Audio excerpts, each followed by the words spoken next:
Começa agora, Baciotti Cast.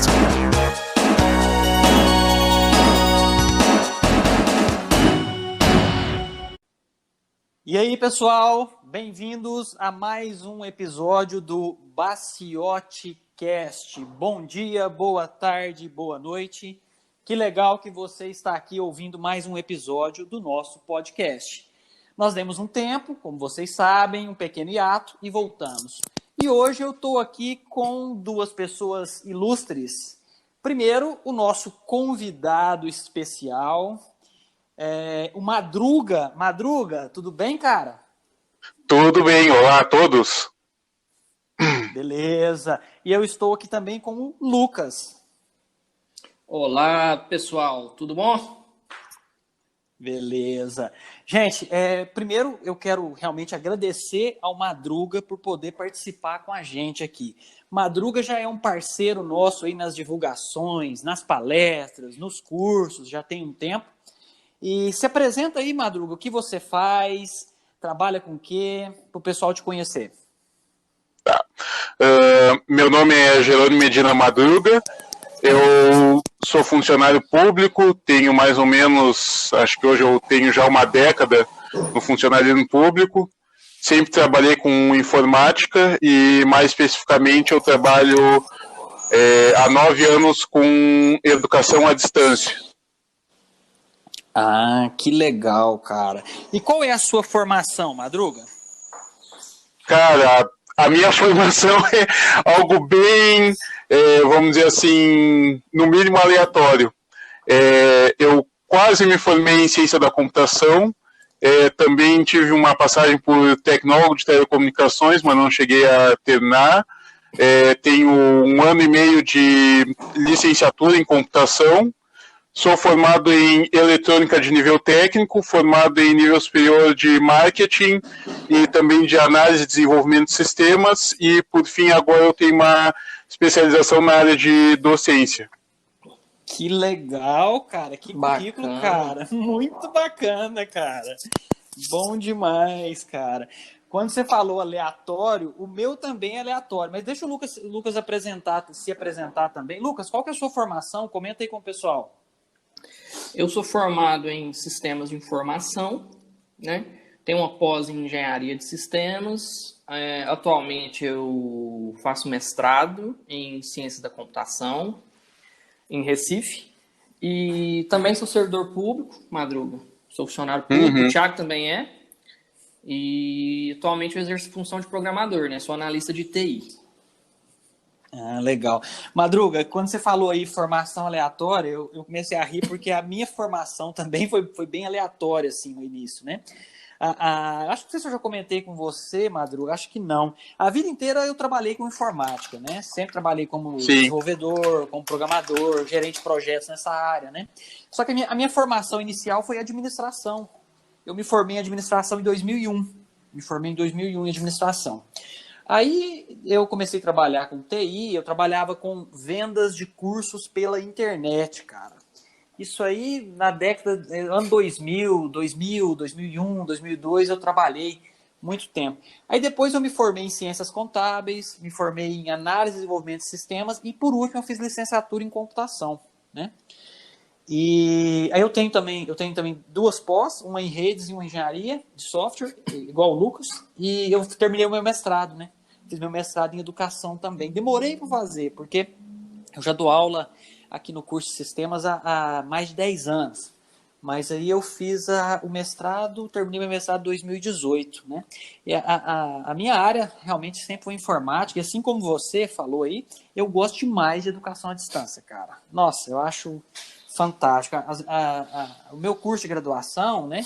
Eu fiz a distância contábeis, a licenciatura em distância, análise de sistemas eu fiz à distância, né? Eu acho fantástico, cara. Muito bom. E você dá aula também, Madruga?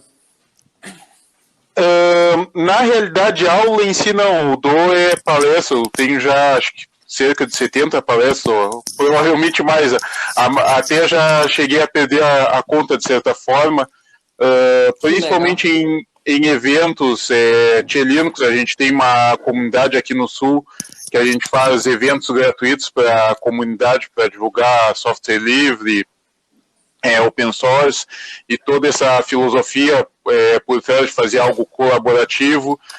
Já tive a oportunidade de palestrar no FISLI, Latinoware, quase tudo que é evento aqui no Sul eu tive a oportunidade de participar, tanto como ouvinte como palestrante. Tenho dado algumas aulas particulares até agora nesse meio tempo da Covid e toda essa situação de home office, mas ainda, vamos dizer assim, seria o meu sonho a longo prazo. Ainda não é algo usual para mim. Que legal, cara. Nossa, parabéns, cara. Muito legal mesmo seu currículo. E eu acho que com certeza a gente vai se encontrar aí nos próximos eventos, assim que nós passarmos aí esse período de pandemia, né? Eu estive no FISLI, acho que foi 2014 que foi em Porto Alegre, o FISLI, né? Acho que é 2014 que foi em Porto Alegre, você se recorda, Madruga? Na realidade, o FISLI em si sempre foi em Porto Alegre. Agora, esses últimos anos é que ficou nesse período de incerteza, porque teve problema com a questão de patrocínio, aí tem uma tendência que ele vá para outro lugar, só que agora com a questão do coronavírus, acho que certamente esse ano não vai ter nenhuma previsão. Ele até, de certa forma, era um marco aqui para o pessoal do Sul, e mostrava a importância da comunidade gaúcha que a gente tinha, que era realmente espetacular, de certa forma, mas infelizmente foi decaindo ao longo do tempo. Tem uma turma grande de PHP aí também, não tem? PHP RS, alguma coisa assim? Cara, o que tu imaginar hoje, tu acha aqui no Sul.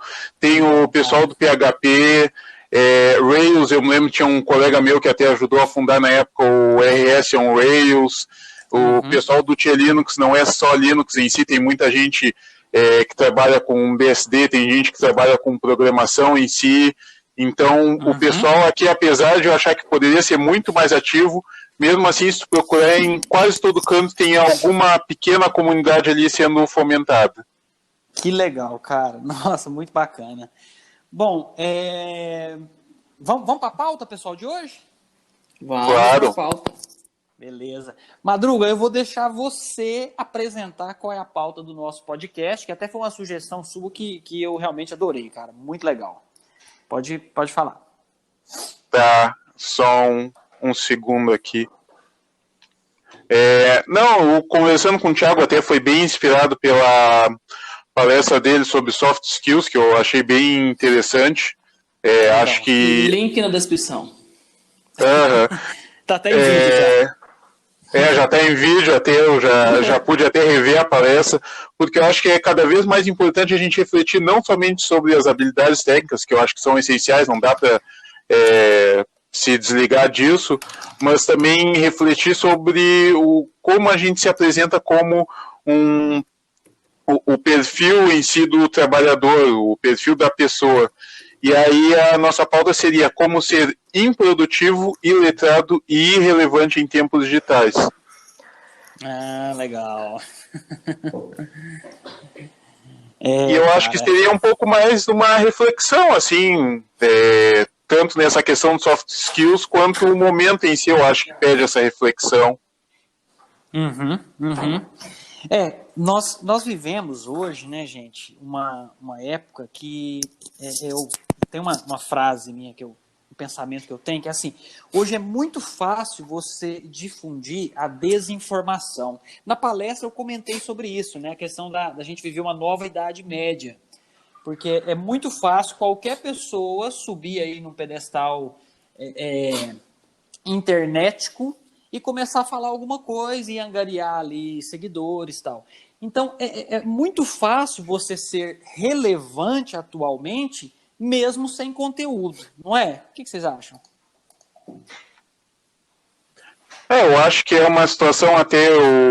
Tem aquela frase clássica, não existe a bala de prata, e a gente parece que não reflete mais tanto sobre isso.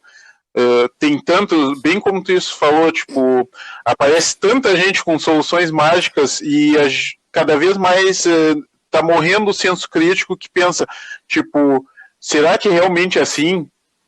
Como isso realmente funciona? Será que todas essas promessas, até existe a expressão mais antiga ainda, os vendedores de óleo de cobra, que o óleo de cobra seria um remédio milagroso, mas que não curava ninguém, mas a propaganda em si era perfeita, e até vindo do marketing a gente reflete um pouco disso, tipo, o que realmente a gente está absorvendo, o que a gente está expondo, tudo isso eu acho que tem que ser repensado de certa forma.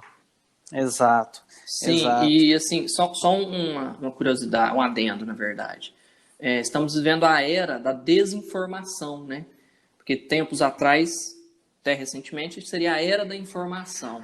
Mas atualmente estamos na era da desinformação. Porque, que nem o Madruga falou, tanta informação que a gente tem que filtrar. Atualmente, eu até estou tentando ficar distante de tanta informação, principalmente nas mídias sociais, né, que é mais, digamos, volátil essa quantidade de informações, né?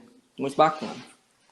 E o cuidado que a gente tem que ter com mídias sociais, porque, por exemplo, no Brasil, hoje, quando se fala em comunicador instantâneo, é o WhatsApp, né? Todo mundo usa o WhatsApp e é com uma força muito grande. Mesmo eles tendo limitado inicialmente para 20 encaminhamentos, depois para 5, acho que hoje para 1 ou 2 você pode encaminhar uma mensagem, difunde muito rápido fake news, notícias não verdadeiras de tudo quanto é área, claro, né? Eu fiz aí uma espécie de detox de redes sociais, Madruga, que foi interessante. Fechei Instagram, não tenho WhatsApp, eu uso agora o Telegram somente, e-mail que eu sempre utilizei, e eu uso um pouco o LinkedIn para poder divulgar aí, sempre que eu posto algum artigo, alguma coisa, né? Mas, cara, uma das melhores coisas que eu fiz foi sair fora do WhatsApp, cara. Nossa, para mim foi muito bom. E por quê? Porque é muito fácil você disseminar essa desinformação, né? E não somente essa questão de disseminar desinformação, de vez em quando até a informação seria relevante, mas não para a tua pessoa. Tipo, eu sou um cara que eu tenho noção que se eu não, vamos dizer assim, me regrar, eu tenho uma tendência a me perder no meio de uma informação completamente relevante, extremamente fácil. Tipo, começo com uma pesquisa sobre um assunto sério e vou terminar na página da Wikipédia dos Transformers, lendo toda a história de como se desenvolveu desde lá do início. E, tipo, é um negócio que é uma tendência, assim, seguindo o teu exemplo, eu tenho uma página no Facebook que eu reflito 30 mil vezes porque que eu não deleto, mas de vez em quando para divulgar alguma palestra, alguma coisa assim, é interessante, mas o Facebook em si eu já não vejo como uma boa fonte de informação. A gente é cada vez mais sobrecarregado. Tem até diversos livros dessa área que eu acho bem interessante. O Cal Newport, que a gente citou naquela tua palestra sobre soft skills, é um dos melhores autores da área. Ele tem tanto a palestra no TED quanto os livros em si, o Deep Work, Digital Minimalism também, que são dois livros que abordam diretamente essa questão que a gente está cada vez mais sobrecarregado de informações e simplesmente, tipo, qual é a relevância daquela informação realmente para a gente? A maioria das vezes não tem relevância, é tipo, a rede social prendendo a tua atenção porque o negócio deles é feito, é o comércio de atenção. Tem até o Seth Godin, tu talvez conheça da área da administração e do marketing. Ele tem o último livro dele, acho que é This is Marketing, se eu bem me lembro, ele já foi trazido para português, só não lembro o título.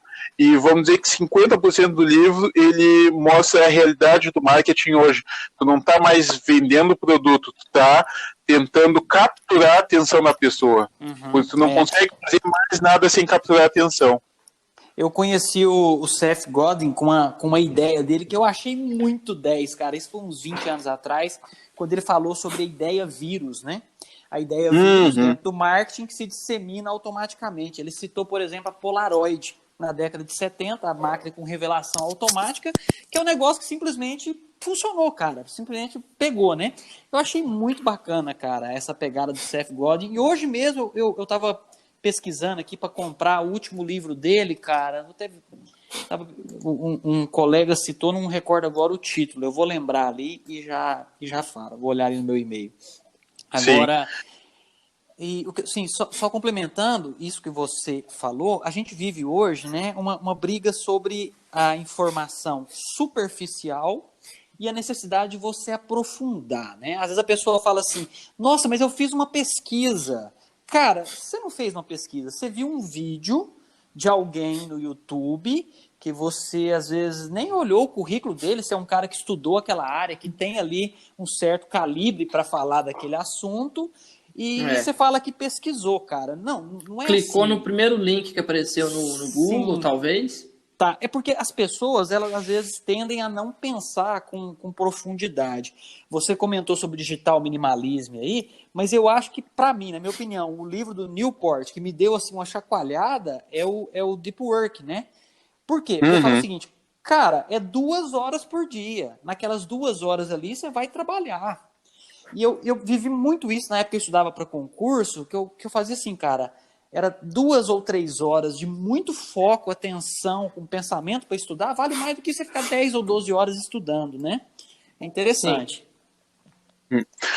Isso que tu fala até, na realidade, a gente tem hoje uma ilusão de produtividade. Tem um cara que eu gosto muito da área de performance web, o Steve Saunders, que ele fala da ilusão da velocidade, que é quando tu faz alguns elementos dentro de um sistema, dentro de um site, para parecer que ele é rápido, mas na realidade ele não é tão rápido assim. Tipo, fazer preload de alguns elementos, mostrar algumas partes primeiramente antes de carregar o sistema inteiro, e de certa forma a gente está tendo agora muito isso, ainda mais impulsionado pelas redes sociais, essa questão de ilusão da produtividade. Tu vê o cara lá, tipo, ele está tentando te vender algo e ele se mostra como a pessoa mais produtiva do mundo, mas ao mesmo tempo, tipo, tu vê que a quantidade de presença dele na rede social, se for refletir, não condiz com o que ele está tentando te vender. E isso é bem interessante a gente começar a refletir, tipo, o que realmente é produtividade? Produtividade é tu mandar, tipo, entrar em contato com diversas pessoas, fazer um projeto grande, relevante, que precisa de mais tempo, vai ser impossível se tu tiver contato com 30, 40, 100 pessoas numa manhã. Exato. O que você falou aí dessa sensação aí de velocidade, eu me recordei de um texto que eu li, de um profissional também da área de computação. A propósito, não sei se você sabe, Madruga, o Cal Newport, ele é professor da computação, né, lá nos Estados Unidos. Né? Sim. Eu lembrei isso que eu queria comentar. Não, é bem interessante que tem 2 caras que eu admiro bastante dessa área da computação, que eles têm uma formação na computação, mas têm um background acadêmico, que é tanto o Cal Newport quanto o Doug Yamas, que é responsável pela criação do Moodle, que é a ferramenta de EAD mais utilizada no mundo. E os dois têm uma sacada parecida, tipo, eles não escrevem por escrever só para refletir a opinião deles. Eles vão coletar diversas informações ao redor para basear aquela informação. Então, isso talvez é um dos grandes diferenciais que a gente está perdendo. Hoje em dia, tu quer expor a tua informação, a tua opinião, e não que ela não seja relevante, mas ela tem que ter embasamento. E isso está morrendo cada vez mais, está virando o famoso eu acho, eu digo e não... sabe? Tem que ter todo esse entorno, tem que ter algo para se basear. 2 pontos. É só para mim não perder aqui a deixa. Quando você falou sobre velocidade da web, tem um autor que é o Dan Lu. Ele tem um blog, cara, super simples, somente modo texto. Eu adoro o blog dele, é danlu.com. Ele escreveu em 2017, eu até pesquisei a data aqui, ó. Keyboard Latency, latência do teclado, onde ele comparou a velocidade do MS-DOS, do CP500, hoje com os sistemas Windows. Então, a velocidade do momento que você tecla Enter e tem um retorno na tela, na década de 80 era muito, muito, muito mais rápido que hoje, cara.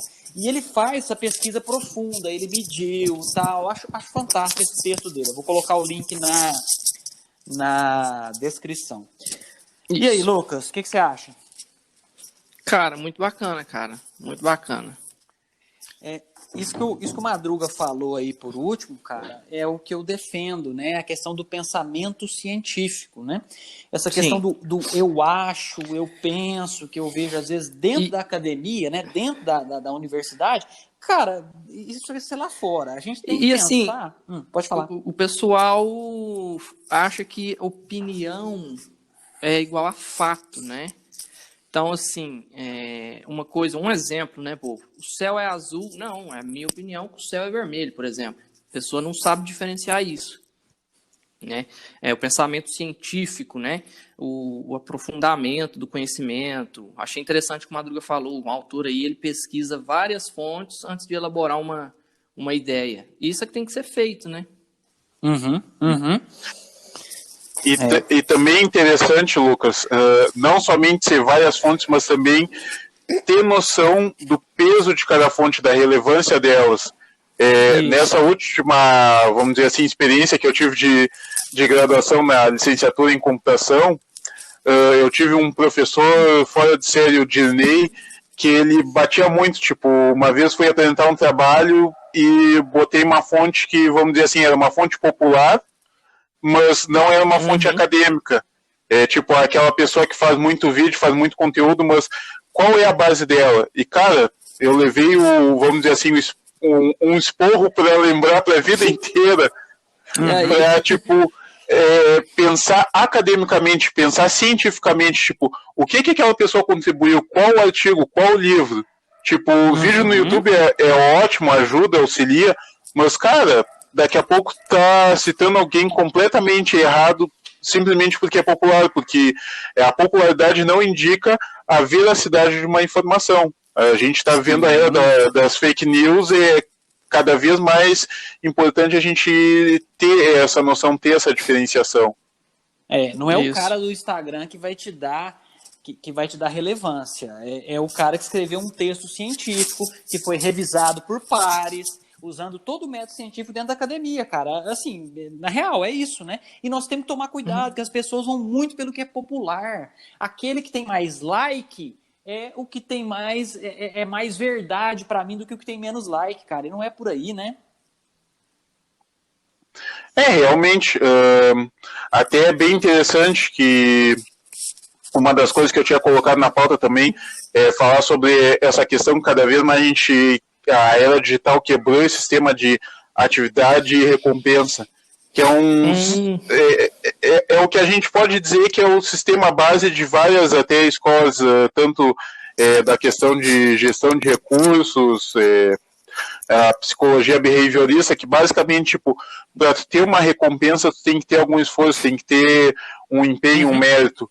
E o que tu vê hoje? Tu vê tudo que é sistema voltado a essa questão de, tipo, tu postou uma opinião e ela fica popular, tu recebe vários likes e aquilo te faz te sentir relevante. Tu recebe uma recompensa mental, vamos dizer assim, que te estimula, sem, no fundo, tu ter feito algo produtivo, ter feito algo relevante.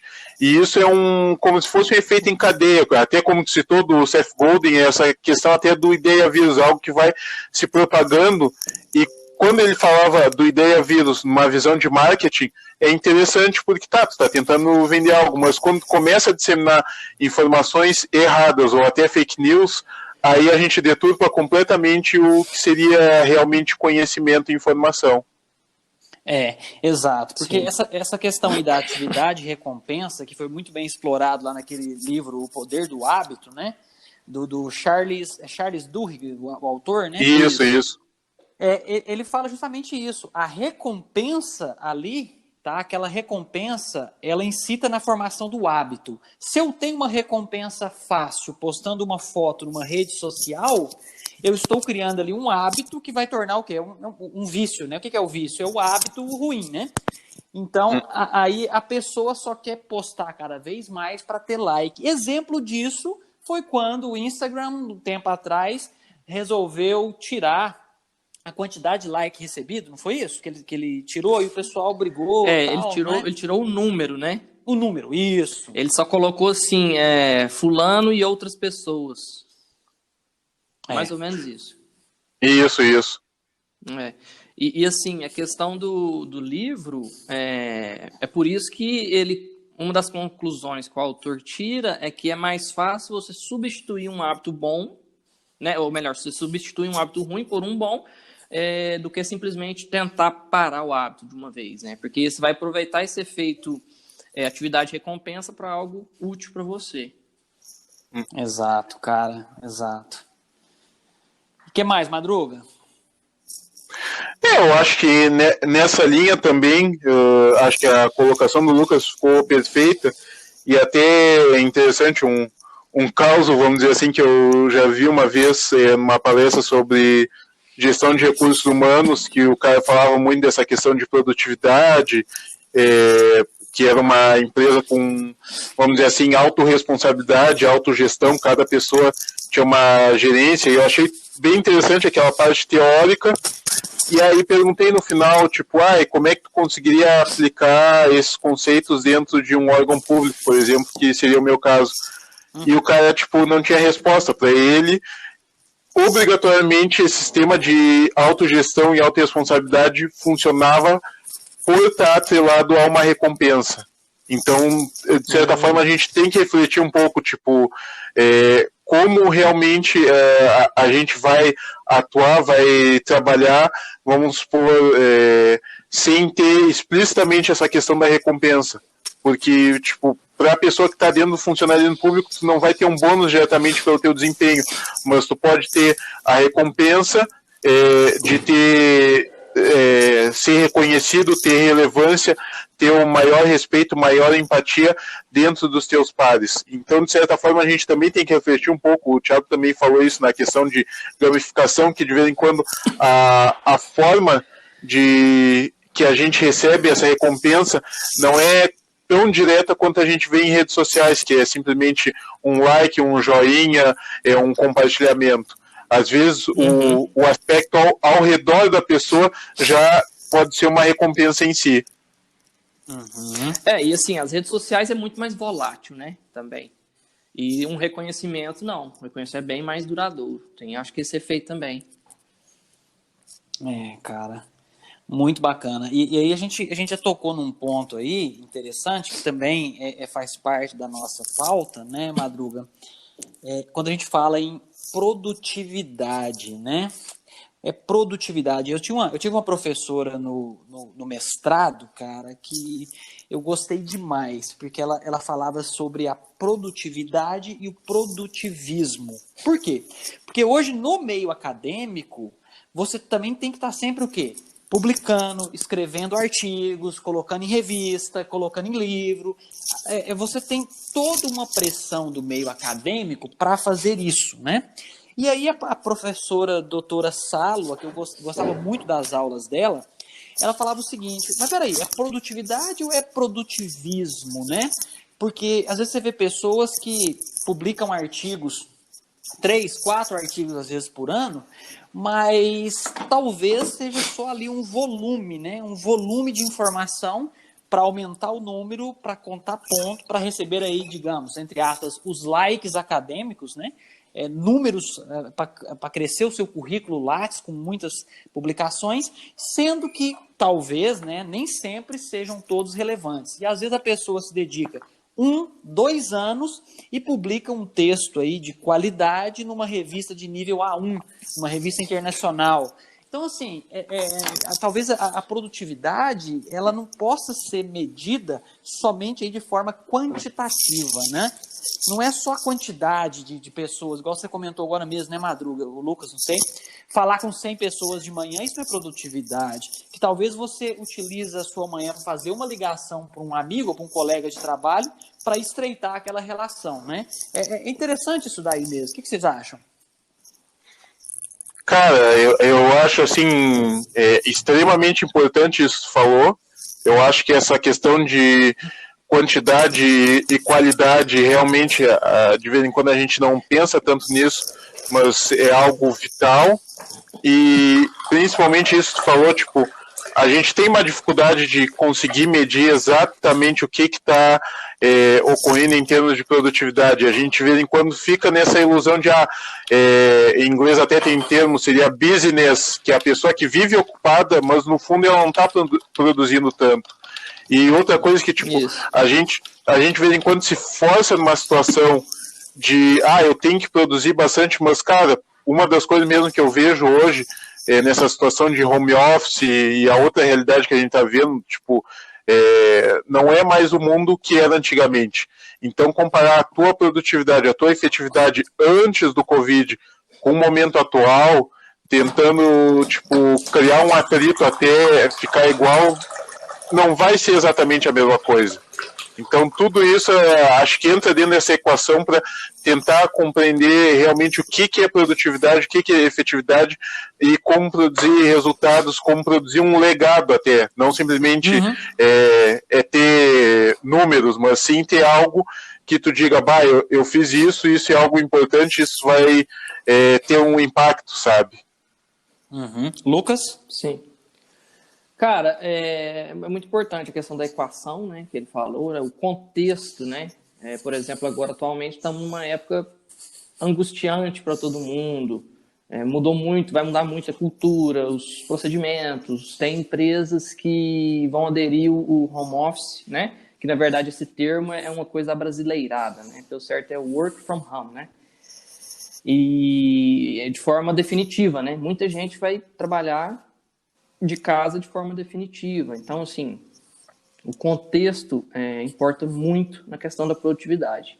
Você tem que estar concentrado, tem que estar num dia bom, né? Todos os dias a gente vai estar produtivo. Isso nessa época de pandemia a gente repara muito, né? Não é todo dia que a gente vai produzir o mesmo que ontem, né? E é muito bacana. E outra coisa, a gente não é robô, né? Por mais que a gente se ache super-herói ou um robozinho que dá conta de fazer tudo do mesmo jeito, do mesmo horário, todos os dias, não é. Ainda mais a gente que trabalha muito com informática, a gente meio que tem essa percepção que dá para fazer do mesmo jeito, mesmo tanto do que do outro dia. Não é assim. Não, legal. Eu quero aproveitar só 2 pontos aqui. Primeiro, essa questão de produtividade, às vezes você tem ali um momento que você tem que ter uma estratégia ali de guerra para entregar um resultado. Cara, deu pau, tem que voltar o negócio para produção. Apagar incêndio, né? Eu tenho que apagar incêndio. Ou então, apareceu um projeto em que nós temos um cronograma que veio goela abaixo, não tem como planejar nada, tem que tal dia estar em produção, que é uma determinação de uma agência reguladora, por exemplo. Dentro de uma empresa, eu já passei por isso quando eu trabalhei com telecom. Beleza, cara, tem que fazer, ou faz, né? Só que o Madruga agora, ele tocou numa palavra aí, cara, que eu achei bacana, Lucas, quando ele fala legado, né? Deixar o legado. E essa questão do legado não é para o seu ego, você deixar alguma coisa relevante, porque, fui eu que deixei. Não. Mas é porque nós temos que inverter aí essa proposta de pensar o seguinte: o que eu posso contribuir para a sociedade, o que eu posso contribuir para o mundo, né? E não só colher, né? Só colher fruto, colher resultado. Cara, eu já estudei, né? Por exemplo, eu já estudei. Então, agora, o que eu posso fazer de relevante com o conhecimento que eu absorvi e vou produzir em cima e devolver para as pessoas? Nós que somos dessa área de educação, né, principalmente o Madruga e eu, o Lucas também, a gente sempre tenta o quê? Devolver para as pessoas, talvez com uma melhoria, com uma alteração a partir da sua visão, mas tenta devolver o conhecimento que você já absorveu, né? Talvez de uma forma mais fácil, de uma forma mais palatável, como um professor, como um comunicador, mas esse é o nosso objetivo, né, cara? E essa palavra legado, eu acho que tem que dar o clique na cabeça da pessoa. Fala assim, cara, acorda, não é só grana e pôr dinheiro no bolso, não. Todo mundo precisa. Mas e aí? O que você está contribuindo de volta para a sociedade? Né? Porque acho que a proposta é essa, né? Ou não, eu não sei. O que vocês acham? Quando eu falo legado, me remete muito à filosofia, que é outra coisa que eu adoro ler, estudar, que principalmente quando a gente pensa ali com pensamento mais vamos dizer, na escola dos estoicos, onde eles falam basicamente que só teria, tipo, só tem uma vida. Aquele dia, para tu aproveitar um dia, teria que ser viver aquele dia como se fosse o teu último dia, ou seja, tentar todo dia ter uma visão que, ao mesmo tempo que tu tem que ter uma visão de longo prazo, também ter noção que tu está fazendo algo relevante a cada instante, a cada momento. Então, quando a gente fala legado, é algo muito abrangente, não somente tipo, o legado a uma inovação científica, um produto, mas, cara, pequenos atos. Por exemplo, quem já é pai, educar o filho, dar condições para desenvolver uma pessoa fora de série, nesse momento de Covid, tu poder contribuir para a tua comunidade, tu poder, eu vou doar 1 quilo de alimento, alguma coisa assim, tipo, isso até eu venho, parte do meu esforço em dar palestra e tudo mais, grande parte dos eventos são gratuitos, e a gente faz a arrecadação de alimentos e doa para comunidades. E, cara, tu vê assim, ocasionalmente eu participo também na entrega de alimento, e tu vê a felicidade das pessoas, e tu poder contribuir para projetos sociais, pessoas que realmente tipo, não têm a mesma oportunidade que a gente teve, é algo fora de série, é algo muito além de, por mais que eu adore a questão do conhecimento em si, como o Thiago bem citou, tu poder repassar, tu poder aprimorar, ou até mesmo tem uma certa discussão dentro da licenciatura que, tipo, tu aprende tanto com os professores bons quanto com os professores ruins, porque tu vai te inspirar nos bons para, vamos dizer assim, emular o estilo deles, e ao mesmo tempo com os professores ruins tu vai ver o que não funciona e não vai querer fazer igual. E eu acho que isso... e isso a gente consegue expandir para a vida inteira, tipo, tu pode te espelhar tanto nas pessoas boas para se inspirar neles, quanto verificar aqueles que tu discorda para tentar não repetir o que eles fazem. E eu acho que, de certa forma, por isso que eu digo assim, quando a gente fala legado, é muito abrangente, é gigantesco o que a gente pode tirar em termos de significado. Legal, cara. E aí, Lucas? Não, bacana, cara. Isso aí mesmo.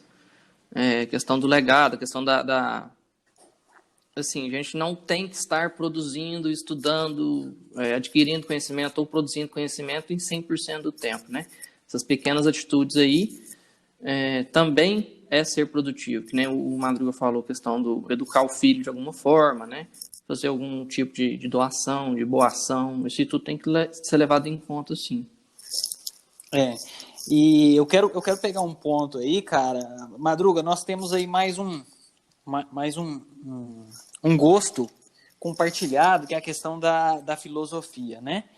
Você citou aí os estoicos, né? Eu acho que, por exemplo, o Meditações lá do Marco Aurélio é um dos maiores exemplos de um diário que alguém escreveu e deixou como legado e que traz coisas belíssimas, né, cara? Para você refletir, para você pensar. E quando a gente traz a questão da produtividade, talvez a gente, aqui, por uma influência norte-americana, tenhamos um pensamento que a produtividade tem que funcionar dentro da caixinha, né? É só daquele forma, produzir, entregar, receber, lucro, né? Esse pensamento. E não é por aí, né, cara? É justamente esse exemplo que você deu aí da educação do filho, eu achei fantástico, cara. Muito bacana. É por aí. E aí, quando a gente fala em produtividade, aí chega no final do dia, por exemplo, tem dias que eu produzo muito com resultados práticos.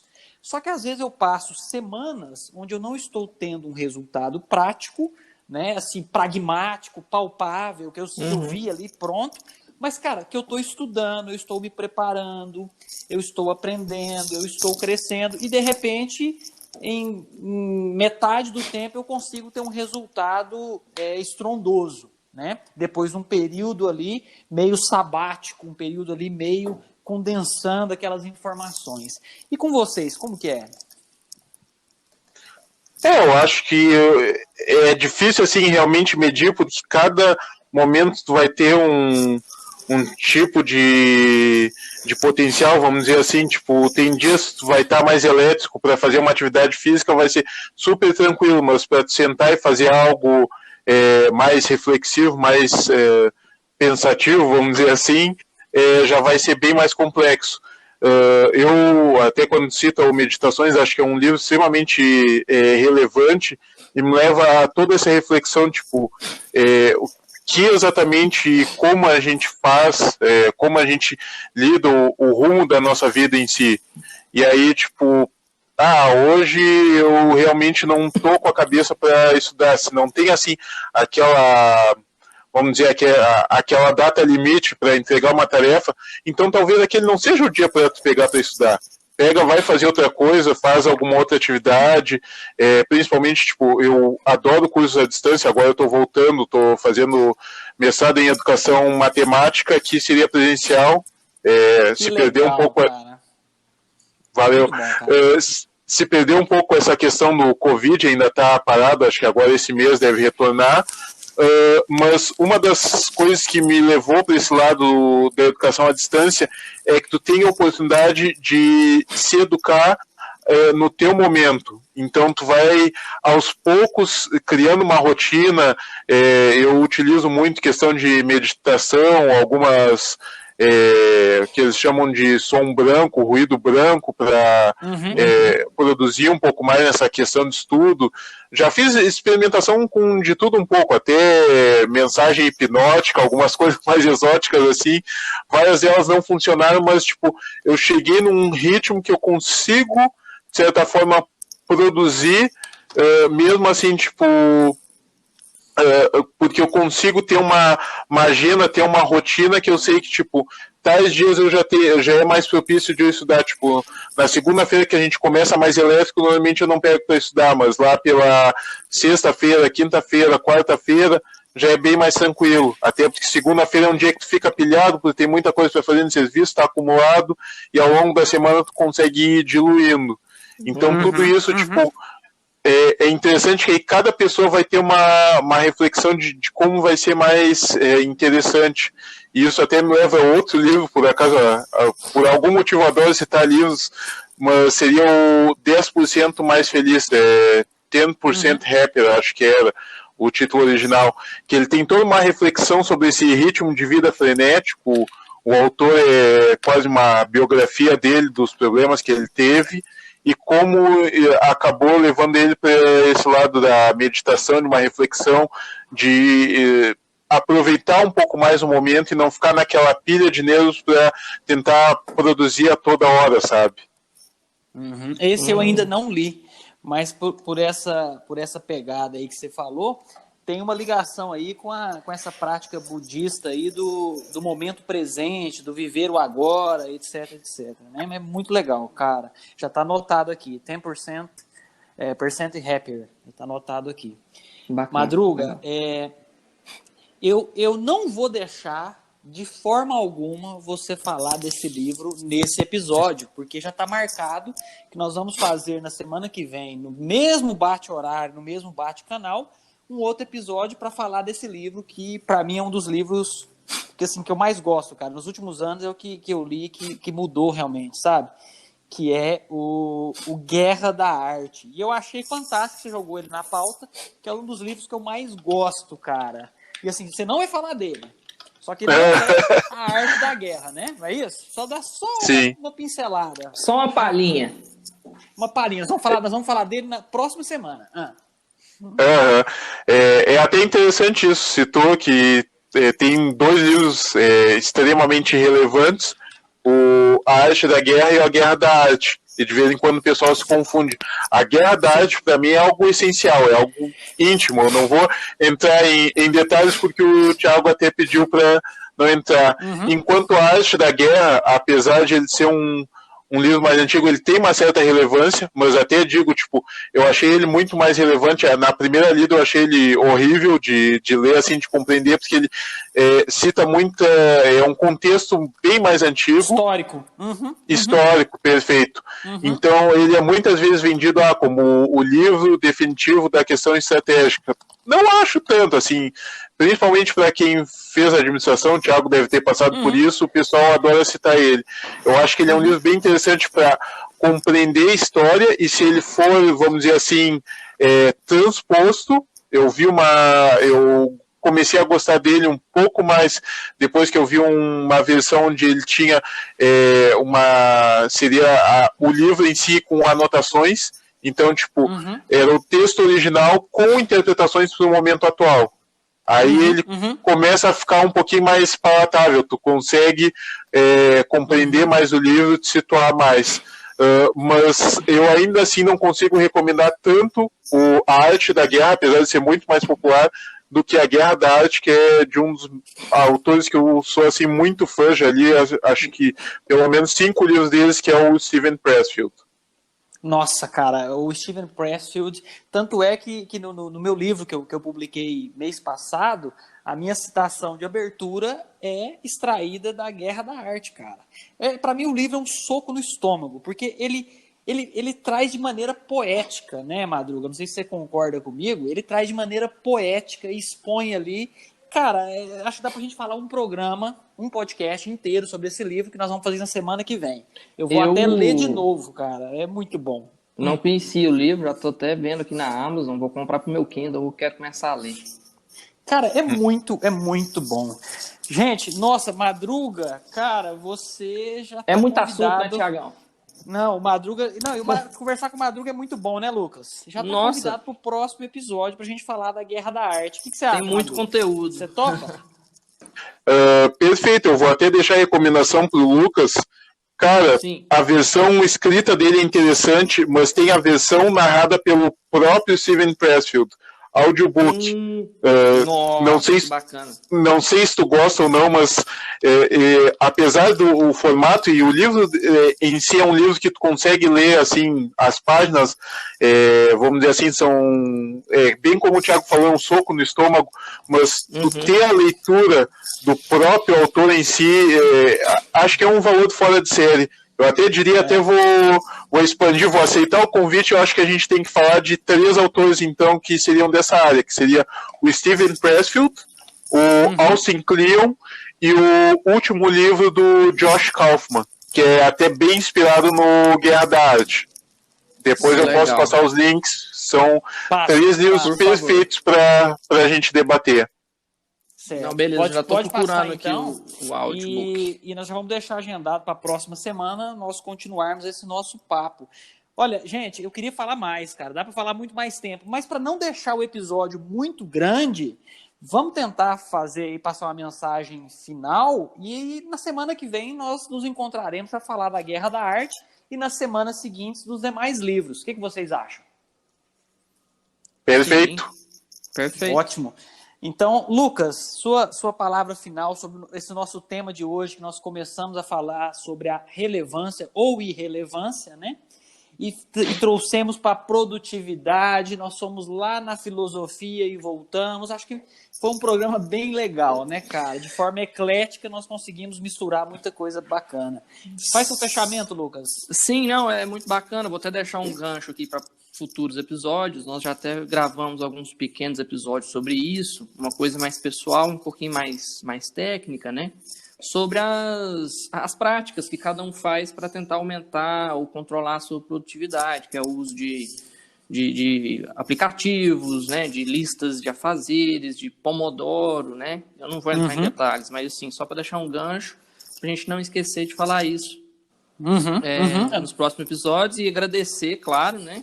Uma honra aqui falar com o Madruga, que a gente vem trocando figurinhas sobre os cursos, as divulgações há muito tempo já, acho que tem mais de anos isso. E agradecer, Madruga, muito obrigado aí pela presença e vamos continuar trabalhando. Legal, cara. E aí, Madruga, dá seu recado, cara. Bom, primeiro agradecer pelo convite, achei fora de série mesmo ter essa oportunidade para debater, apesar de já conhecer digitalmente os irmãos Baciotti já há um bom tempo. A gente nunca tinha parado para realmente conversar, e eu acho que, por mais que a gente trabalhe com tecnologia e seja esse produto mais, assim, vamos dizer, bruto, que muitas vezes é o pessoal ali teclando e produzindo código e tal, eu acho que é necessário refletir um pouco mais sobre a vida e pensar o que a gente está fazendo e também não simplesmente se medir com a régua do outro. Tipo, essa questão de produtividade é muito mais complexa do que falar que fulaninho faz tal coisa. Não, cara, cada um vai ter seu ritmo, desde que tenha rumo, tenha direção, tenha sentido de direção ali, tu vai em algum momento chegar próximo ou chegar realmente onde tu quer. Isso, beleza. Isso, bacana. Bom, eu quero só agradecer ao Lucas. Eu não vou ousar falar mais nada, Madruga, depois do que você falou agora. E realmente, cara, eu agradeço você que você veio a brilhantar os nossos trabalhos hoje, cara. Realmente, a sua participação, o seu ponto de vista. E é legal que nós vamos conversando e a gente percebe até algumas similaridades de pensamento, de ideias, né? Uhum. E eu acho que também o Madruga, ele tem essa pegada nossa, Lucas, que eu tenho, você também, de não tratar a tecnologia de forma extremamente técnica, né? Talvez por nós termos esse background aí em educação, em licenciatura, igual o Madruga também tem, isso aí nos dá uma visão, arrisco dizer, um pouco mais humana, né, da tecnologia. É o que nós tentamos trazer para os nossos ouvintes. Mas, Madruga, realmente muito obrigado. Sua participação foi fantástica. E no próximo episódio você vai estar aqui conosco, onde nós iremos discutir sobre Pressfield e a Guerra da Arte.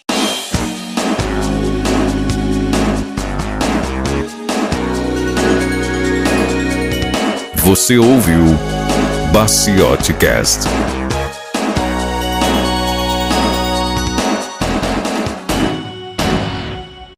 Codenighter.